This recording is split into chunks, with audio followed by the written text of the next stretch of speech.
It's okay, okay, okay, no problem.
The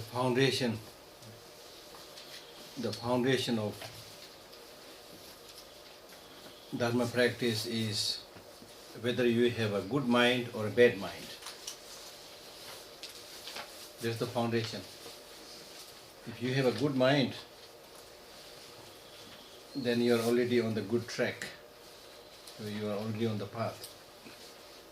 If you have a bad mind, then the foundation is not there.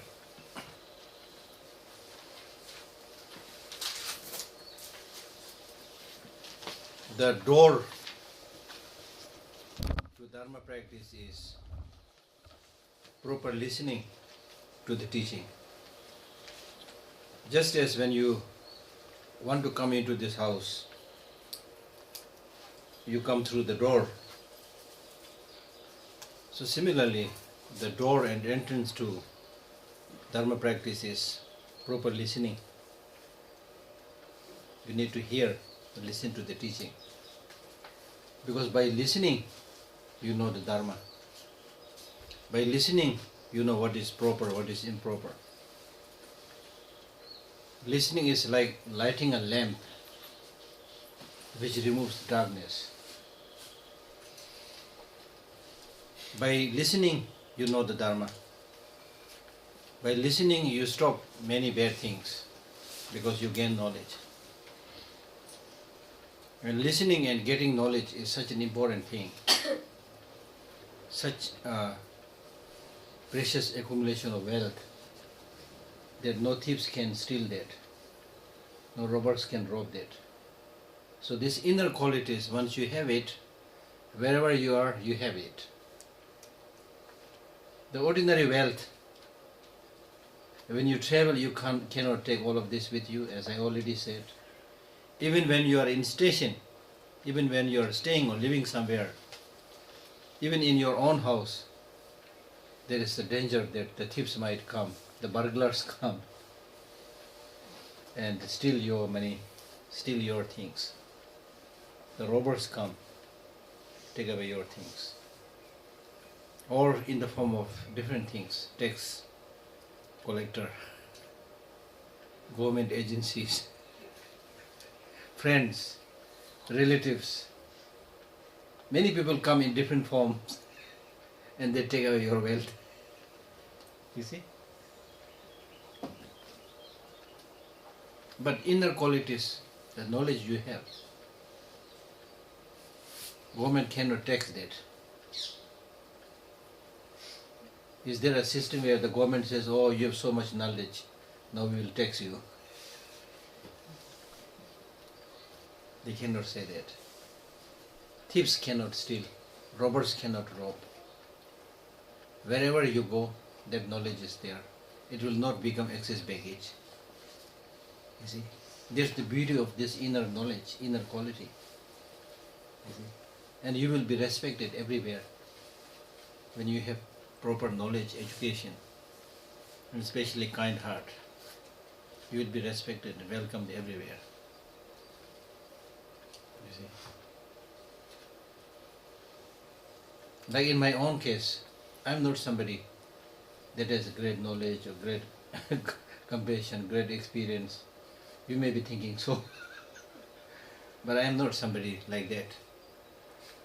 But one thing based on my own experience is that I am a little bit stupid. So when I was in the school, I do not have much courage to do many naughty things. I just study. So sometimes a little bit of stupidity is good. When you're too clever, you end up doing so many things. So I studied well, and I could always get good marks in my school, always top. So very successful. After I left my school, I joined a monastery, again studying very well. And then around that time, many people, they go to America, Canada, so many, there are better opportunities, things like that. But I'm stupid, so I just remained in the monastery in India. Then I went to work for 2.5 hours in Tibet Culture Center in Delhi, also doing my job there. Not trying to do more than what I am asked to do.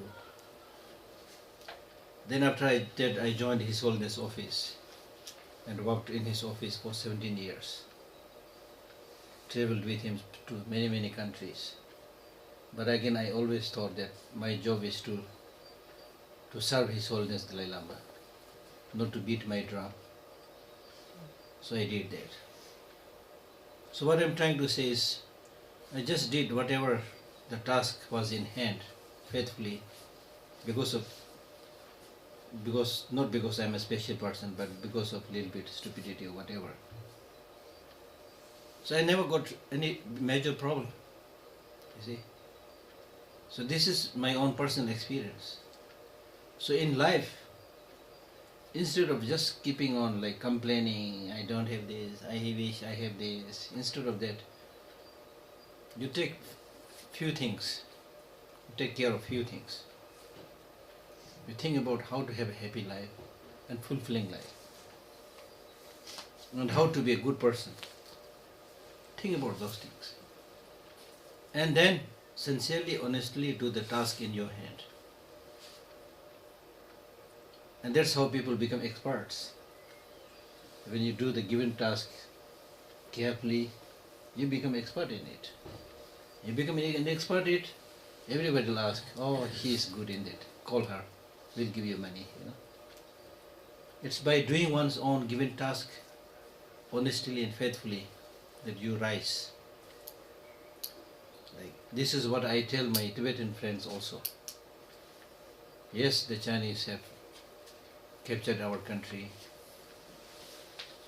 The leaders are not so good to the Tibetans. They are still like racial segregation, and so many bad things are happening. And those of us, the Tibetans who are in exile, we very often make demonstrations, slogans. We have every right to do those things. But I tell them that just by slogans and complaints, you cannot solve the problem. If you really want to solve the problem, you must get good education. You must be a compassionate, kind person, which His Holiness is encouraging. And you must improve your economical status. There are few things you need to do. And most important thing is that all the Tibetans should live harmoniously. You see?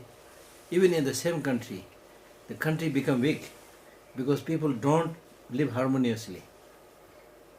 More damage is done by infighting rather than the damage done by the enemy outside. You see? Even in a family, the family starts collapsing when there is fighting all the time between the family members, when there is no harmony, when there is no cooperation, you see. So therefore, if we maintain that unity, get good education, and be a nice person. Be a nice person means, if you're a nice person, you get friends everywhere.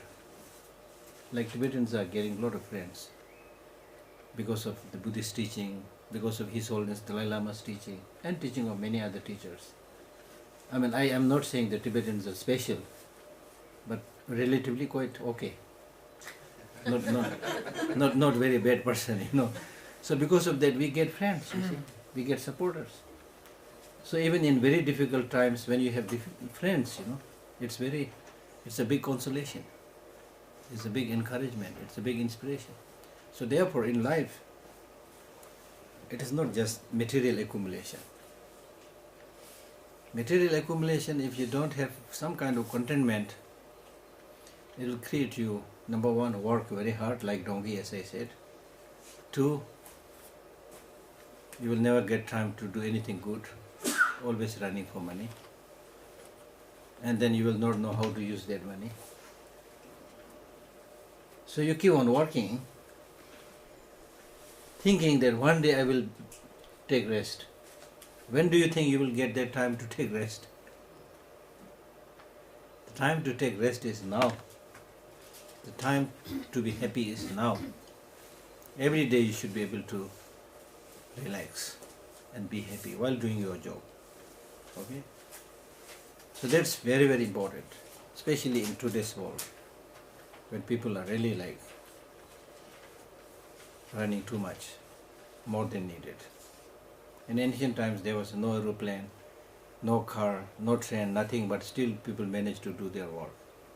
Now you go by foot, impossible to reach to your workplace. You go by car, also slow. Go by train, also slow. You fly, also slow. So now people are thinking about more and more quick means of communication. So running too much. And we are trying to run equal to the speed of the machines. Can you do that? We are not machines. So we can run equal to the speed of machines. So if we try to do that, it will lead to exhaustion, tiredness, unhappiness and so forth. So therefore, since we are living human beings with all these sensitive emotions, it is most important to address these emotions, balance the emotion. And once you are able to take care of your mental attitude, your emotions, wherever you go, you will be happy. If you don't know how to handle it, then one day you are very happy, ha ha, he he, hoo hoo hoo. The next day you are so sad, you know. Life should be like this. Not too much up, not too much down. It should always be like this. In all situations it should be like this. If too much up, too much down, then headache, blood pressure, everything comes. You know that very well. Okay? So therefore, the foundation of Dharma practice is to have a good mind. And the gateway to Dharma practice is to listen to the teaching. And the essence of Dharma teaching is, the main subject matter of Dharma teaching is compassion and wisdom. Compassion and wisdom. That is the heart. That's the main teaching of the Buddha. Compassion and wisdom. Which means it's important to have wisdom, means it's important to have very good education. The right education. Not the wrong education, right education. That education must be balanced by a good heart, compassion. If you have love for others, if you have compassion for others, at the same time, if you are an educated man, particularly if you have a lot of wisdom, then you can really make your life happy and peaceful, and you can also help others. If one of this is missing, it's just like a bird with only one wing, cannot fly. If you have a lot of concern and feeling for others, but if you are illiterate, have no knowledge, what will you do? You only feel upset. There's nothing much you can do. So you must have education. Even if you have a lot of wisdom, a lot of education, but if you don't have feeling for others, then you might invent a destructive nuclear bomb. People who invented destructive nuclear bomb, they are very intelligent, they have education, but I don't know about their heart. So many of these destructive things that is happening, people who invented these destructive weapons, they are educated, they are intelligent, but they have not much concern for other people's life, you see. So therefore it is important to have both of it. And not only that, in your ordinary life also, you should have compassion, love for others.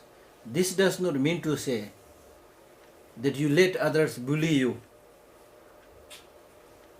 This does not mean to say that you let others exploit you. Many people think compassion means weakness. Oh, compassion, patience means weakness. Oh, Tibetans can only practice patience and compassion. What else they can do? They lost their country. Some people think like that, but that's wrong. That's misunderstanding of patience and compassion. Because the greatest courage is needed when you practice compassion. Like for example, when the enemy is charging you with destructive weapons and you are trying to face them without weapons, isn't that courage? If you have weapons, you don't need, especially in today's world, you don't need much courage. You use these very sophisticated machines, you sit in a nice air-conditioned room and watch the screen and see the enemy where it is moving and push the button. You don't need any courage now. In ancient times you needed courage to fight, you see, because you take sword and face to face you fight, you need courage. But today you don't need courage. So that's not courage. Courage is when you are able to stand for the right, even in the face of threat to your life. And with compassion. Okay, so compassion means great strength. And the practice of non-violence, when we talk about non-violence, it is not just absence of violence. It means active practice of compassion, which is also should be based on wisdom, understanding.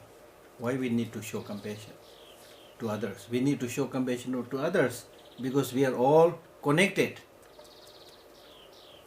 Wisdom sees that we are all connected. We are all interrelated. So how can you harm those upon which you are dependent? Like for example, my leg and my hand are dependent on each other. But if my hand goes on harming my leg, who will suffer? Not only the leg, but the hand will also suffer. Because they are interrelated, they are interconnected, they are dependent upon each other. They are separate. Leg is not hand, hand is not leg. But still you help each other. Why? Because they are interconnected, interrelated. So similarly, we are all different parts of the body.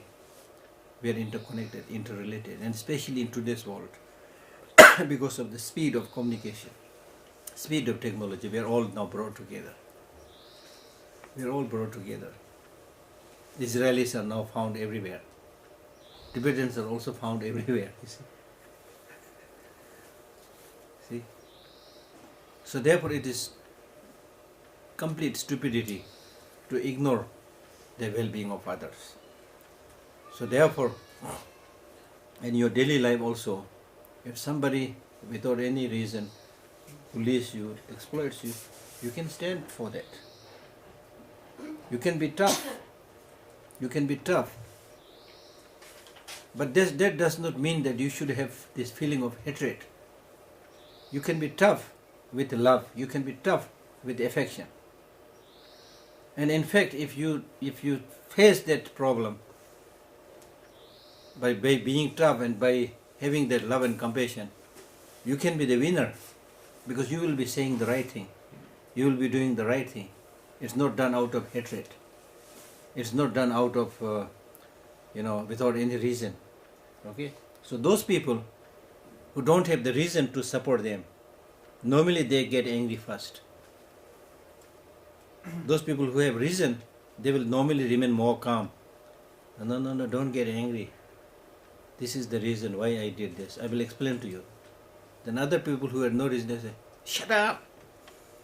Because they have nothing else to say. You see?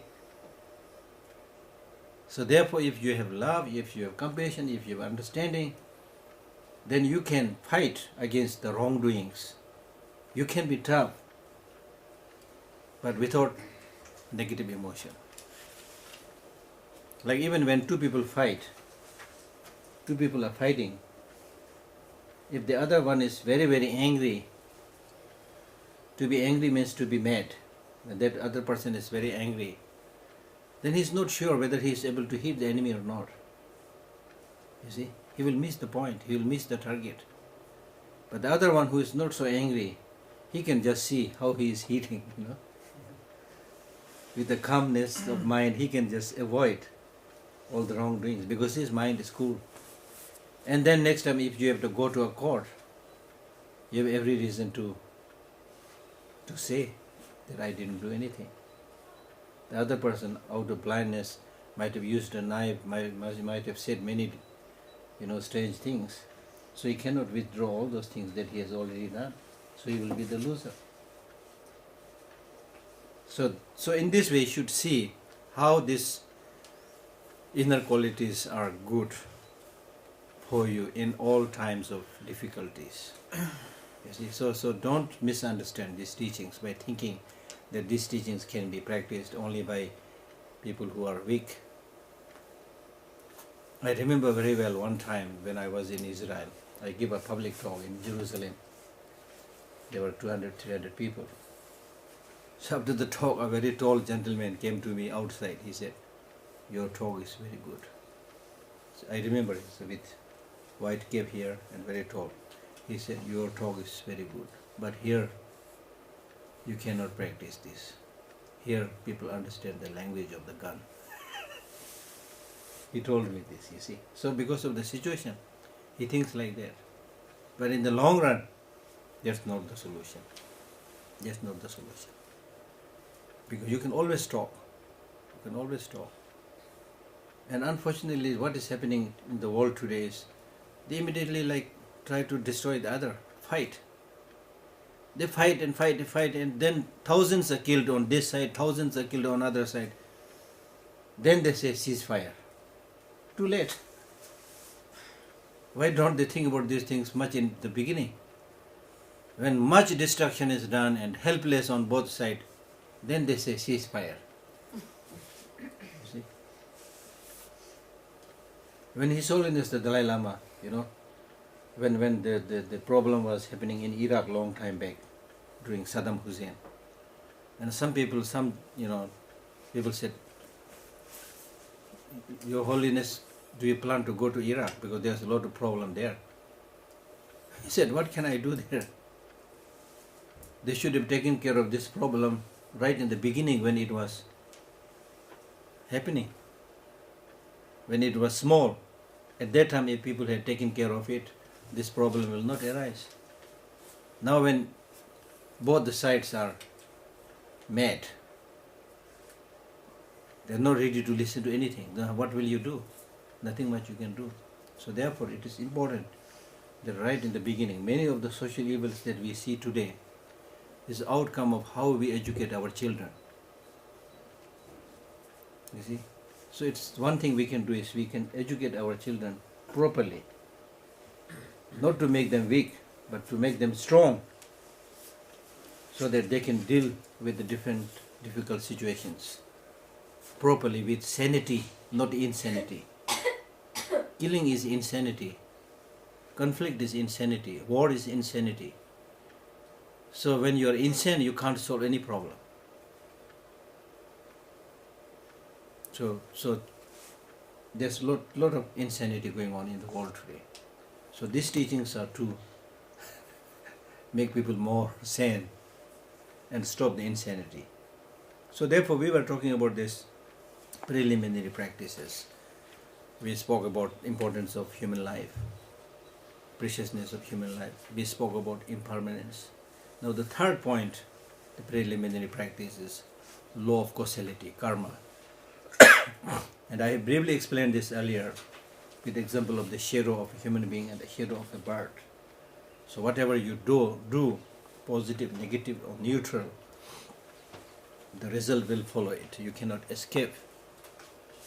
Even if you try to be very, very clever, you can cheat the police, you can cheat the law of the land, but you cannot cheat the law of karma.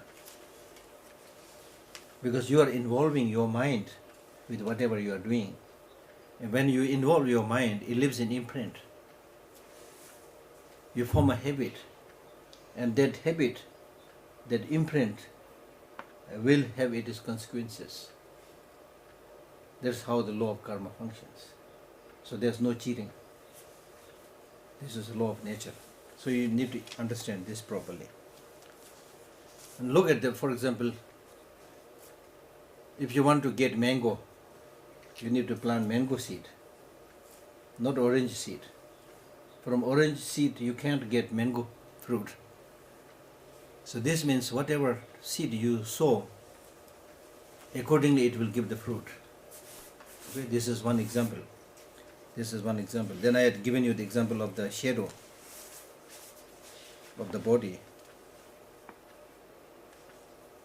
And then Nagarjuna in one of his texts says that when you do something negative, destructive, you will not feel the consequences of it immediately. It's not necessary. Sometimes you can. Like for example, you do something wrong, you're immediately caught by the police, you are imprisoned. That's also a negative result of your negative doing. And we see this all the time. But there are other cases where you do something wrong, but you may not experience that fruit right now. So thereby you might start thinking, okay, I've done it and I'm not experiencing any fruit. But don't remain under that illusion, because Nagarjuna says that when you do something wrong, the fruit of that wrongdoing will not cut you immediately like being cut by a knife. Okay? But at the time when you die, it will start manifesting. At the time when you're dying, it happens almost all the time, believer or non-believer. If you are somebody who has done a lot of good things, they die peacefully. If you have done a lot of cheating, exploitation, many wrongdoings, then at the time of death you start worrying. There are people who when they are dying, they become very horrified. They say, "Oh, please help me! I'm now falling into the pit of fire." People get all these experiences, and some people they say, "Oh, I'm feeling very, very cold. Please put some blankets on me."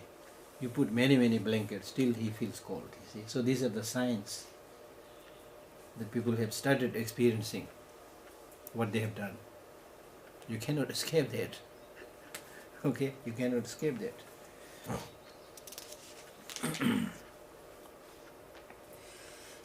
And especially in the case of ripening of the fruit of the karma, the ripening of the fruit of karma does not happen on the tree. It does not happen on the rocks. It happens with sentient beings, with feelings, with emotions. Okay? So we are the ones who will experience the fruits of what we do.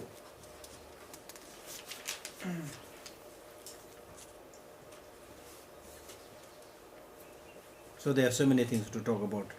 Like even if you do a small good thing, fruit will be immense. Even if you do a small bad thing, the fruit will be immense. And if you have not done anything, you don't have to experience the fruit. Okay? And then there are some things that your motivation is, your preparation of that karma is good, but actual practice is not good. Conclusion is not good. Then there are actions which preparation is good, actual is good, conclusion is good. So depending upon how you have accumulated karma, you experience different results. So the most important thing for you to now think and decide is that just as I prefer life, similarly all sentient beings, not just human beings, all sentient beings, they prefer life. If you look at these insects, mosquitoes or ants, You will find them running most of the time. Don't you see? Just as we are busy, they are also busy. They are running all the time. Why do you think they are running? One Tibetan teacher, he says, the legless earthworm moves